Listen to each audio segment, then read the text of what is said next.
Hi, welcome. My name is Angelina, and I've decided I don't care about living another day. In today's episode of K-pop Investigations, where I take a specific subject and do a little bit of a deep dive into it, we're going to tackle lip syncing. Again, I've been making videos about this for ages and predicting the downfall of live singing in K-pop, and none of you wanted to believe me. And I've been gaslit by fans to hell and back, so I thought let's go for round 4. More and more people have been noticing that live vocals are dying these days, except for the singular performance of LE SSERAFIM's Fearless. I don't know what's in their water, but holy shit. What you looking at? What you looking at? What you looking at? What you looking at? I don't even think I've heard that much breathing in second gen, but that's not important right now. The truth is, for the vast majority of K-pop performances that we see, it's really rare to hear raw vocals or hear any movement or like actual breathing sounds that weren't pre-recorded. We just really don't hear people struggling anymore. How sad. Despite this being incredibly obvious, every time I mention lip syncing in K-pop, I always have people coming to me being like, imagine hating my faves for sounding like the studio version. And I'm just sat back like, sweetie, it's because they recorded that in a studio. Not only that, but I also have a bunch of people trying to convince me that lip syncing was huge in second gen. I'm sorry, if second gen idols were lip syncing to this shitty ass choreography, I'll unstand right now. But I get it, nobody wants to admit that their faves are lip syncing. Except me. Ask me for any of my faves lip syncing performances, I have them on file. But idols and ex-idols alike have come forward to say like, yeah, we actually pre-record those vocals. They're admitting their use of lip syncing and you still want to fight about it.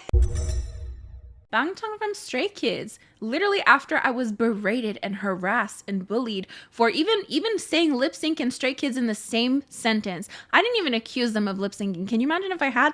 I didn't accuse them of lip syncing. People were coming for me. But then suddenly he comes out on a live and admits that idols need to use pre-recorded vocals sometimes, and there's silence. Where's my apology? I watched that part of his live. You know, he explains that idols have very hectic schedules. There can be a lot of vocal strain. You know, you don't just go in and out, do your performance, and that's that.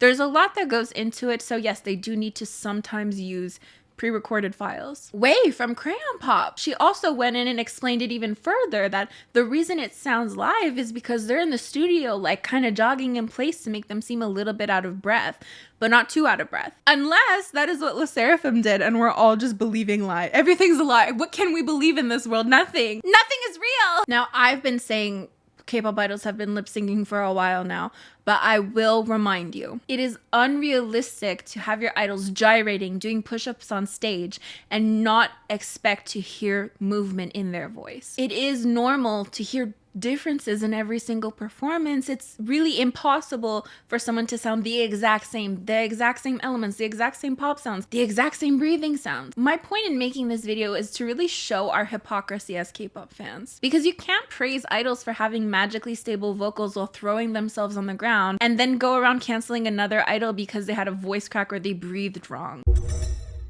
Here's the thing, there's no denying that live performances are different, because these days, even if we were to hear live vocals, they are inevitably smoothed out, auto-tuned, and that's just industry standard at this point. For one, technology itself has changed. I love to praise second-gen idols for their energy and raw vocals, but the truth is, if they were performing today, and I have examples, they wouldn't be using the same shitty mics. Overall, it's going to sound more refined, it's going to be smoothed out, it's going to sound more pleasant to the ears this way. If we take CL as an example, in 2009, during 21 Days, it was more raw.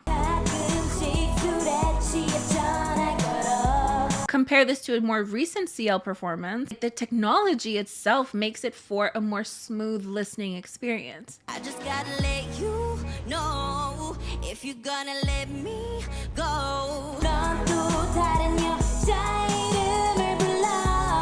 You can't deny that it sounds cleaner. You know, even up to 2018, if we look at this Hyodin performance, still pretty raw. But if we compare it to more recent years, there's clearly a difference. You wanna say my name, yeah. These examples could definitely show, the difference between music shows themselves when you're on Sketchbook versus maybe Mnet. I think of course you're going to have different sounds, but I did want to give these examples to show that things in general, in comparison to 10 years ago, sound different. It's not that no idols ever sing live anymore. It's just that when we do hear those live vocals, they do tend to be auto-tuned. They do tend to be edited. The only times I would say we'll really hear idols live with no support whatsoever is during V-Lives. But V-Lives aside, we can also hear a difference between the music show performance and the accompanying encore performance. I mean, BLACKPINK, I'm not going to show an example because I don't want to get copyright claimed, but ITZY, I know they've definitely impressed fans with their encore stages.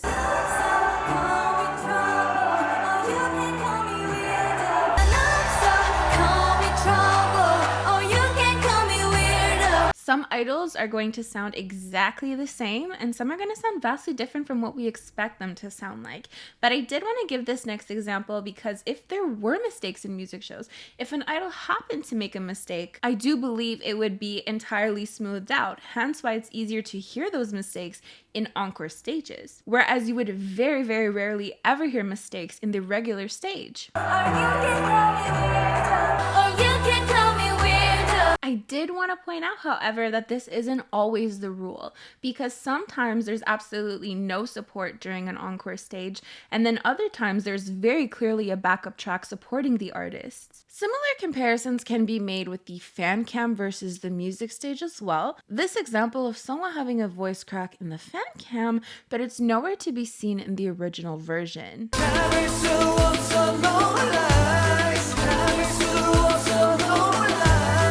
That's why you don't hear as many mistakes, even if idols are singing live. This is why we rarely hear voice cracks anymore. And if we do hear voice cracks, it's more for shock value. If we think to Girls Planet 999, even Kingdom, it's so shocking today because we're so used to hearing everything smoothed out. And another example, during my end of year award shows a couple years back, I always brought up this kick in Dynamite. So in the fan cam versions, you hear that movement. It's totally normal. But in the final versions, you don't hear it at all. The reason I think this is brought up a lot more is because K-pop was always known for live singing and dancing. So when the dances got harder, when the live vocals started drifting off a little bit, it happened so organically that fans never could really adjust their expectations. And if you're a new fan, you never really had that expectation to begin with. But inevitably, this standard of live vocals continues on even if there's no live vocals. So we inevitably end up with groups of fans who are vehemently against the idea that their idols are lip syncing. They deny the possibility altogether, despite the fact that it is very obvious. So there's lots of fancy names, LAR, LMR, but we're just going to put this simply into live performances and lip syncing performances, with the understanding that the types of lip syncing performances could have real vocals peeking through. We'll get into that later. So first, of course, we have idols who sing live over a backup track. That has been pretty standard for years now. Basically, you have a backup track and you hear the vocals peeking through. The concept is the same as it was in second gen, but like I mentioned, it sounds a lot more refined now. You could hear a lot more raw elements in second gen, whereas now, like I said, they're smoothed out. So if they're there, you probably wouldn't know. And this is totally, any type of performance is acceptable. It really depends on what you expect out of your idol. I can't decide that for you. But if you're dancing and singing, it's totally understandable that you have these backup tracks to support you. The thing is, sometimes we can hear very loud backup tracks for sit-down performances. Naturally, if you're not dancing, you wouldn't expect as much support. I saw this with Somi's performance of Anymore. There really ain't much left that I can say. And if we pair that with the fact that the vocals at their core, even if they are live, are auto-tuned, smoothed out, it can lead you to question the authenticity of some performances, even though they are live, like the idol singing, but it just sounds so refined that you think otherwise. But it's pretty standard. Rosie's Gone as well. The backup track was really loud. If we look at some end of year performances, they're doing straight up ballads and lip syncing. Here's an example of like a low backup track or no backup track at all. JYJ's in Heaven. I love this example. Some people are going to say it's a concert, it's not comparable, but I'll have you know I've been to at least 3 free online concerts where they were lip syncing, so get over it.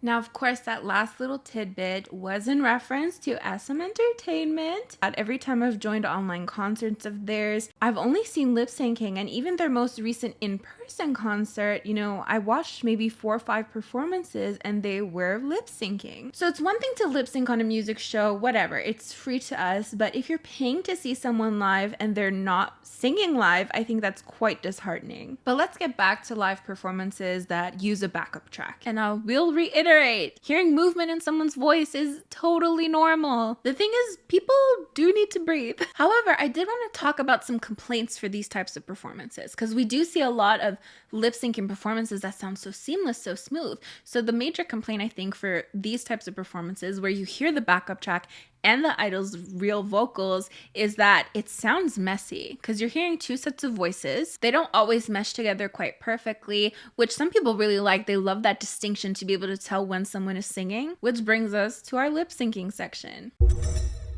So I've mentioned it is pretty hard to tell because these idols are recording their live vocals in a studio. It's really hard to tell because you can hear some breathing, you can hear some pop sounds, sometimes a little bit out of breath. You can fake anything. So it definitely sounds live. And what's like so tricky is that some of the performances that sound super raw and live could be fake, and then some of the performances that sound like lip syncing could actually have live vocals peeking through. As a whole fucking mess. For example, if you're hearing 2 sets of voices, I have no doubts that someone could have, you know, pre-recorded that. Just like if you hear one seamless voice, it doesn't necessarily mean that the idol is lip syncing. In fact, if I refer us back to that CL Lover Like Me performance, sometimes it can sound like an LAR performance, but really it's just that the vocal editing, the vocal smoothing is really, really strong. But the way I like to tell if someone is lip syncing is by looking at their mouth shapes. Do the sounds really match their energy? Does it match what you're seeing? Do you still hear their vocals coming through even though their mouth is shut?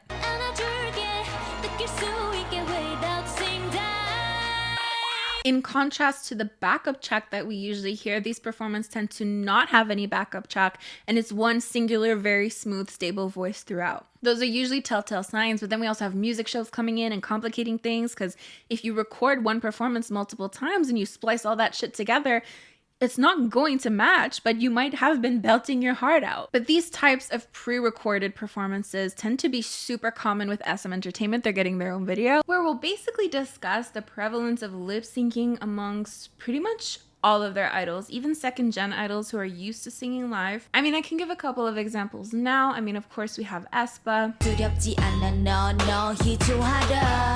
But it's also super common with NCT. Red Velvet. Even Shiny, and this pains me so much. But we'll talk about all of that, why it's super prevalent among SM artists. And I would say covers. A lot of covers are pre-recorded. If we think to this Fiction cover, if we think to this Psycho cover, this So Hot by BLACKPINK cover. Which is interesting to know for BLACKPINK. A lot of their more recent music show performances are either pre-recorded or have too loud a backup track. But if we consider performances at their concerts or even Coachella, the VMAs, we hear a stark difference. For example, a music show performance of Pink Venom, Jennie's energy is not at all matching the vocals we're hearing, but then if we go to the VMAs, we can hear her stop her rap, take a breath, and then continue. Same for this clip of Lisa, whose shoulder pad removed her mic from her face. We don't hear her live vocals for the entire time the mic is away, which wouldn't be the case in a music show. You would still hear the vocals continuing on. This, however, brings us to the biggest issue, I think.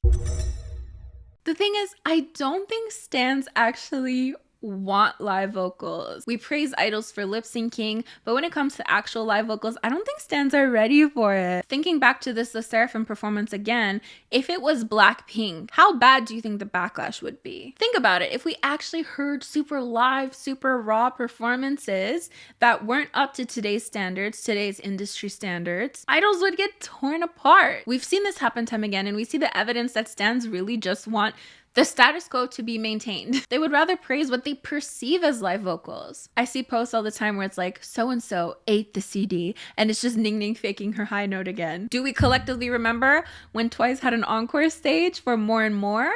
You are gonna be mine again. Torn torn to shreds. So if idols get incredible backlash for actually singing live, why would companies want to put themselves in that position? Because for Momo, everyone is saying she doesn't deserve to be in the spotlight. She's talentless. How did she get into a group like Twice? When we know K-pop is no longer just about live singing and dancing. A K-pop stan that hears perfectly stable vocals will keep the peace. But a K-pop stan that hears a voice crack, that's a viral moment. That's a scandal. That's hundreds and thousands of people ganging up on this one individual thinking that they're talentless and don't deserve the limelight. I even mentioned earlier that Girls Planet 999, their voice cracks are for shock value, and 1000% for some performances, you could hear that there was some editing done. There's evidence that there was editing done. But for shock value, they kept in some voice cracks and people were tearing them apart all over TikTok. Mnet knew what they were doing. It makes it more interesting. And then suddenly, near the end, everyone was singing perfectly. Not a mistake to be heard. Same with Kingdom, Ion's voice crack. It makes for an interesting moment. So if the backlash is that bad, why would you want to put your idols in that situation?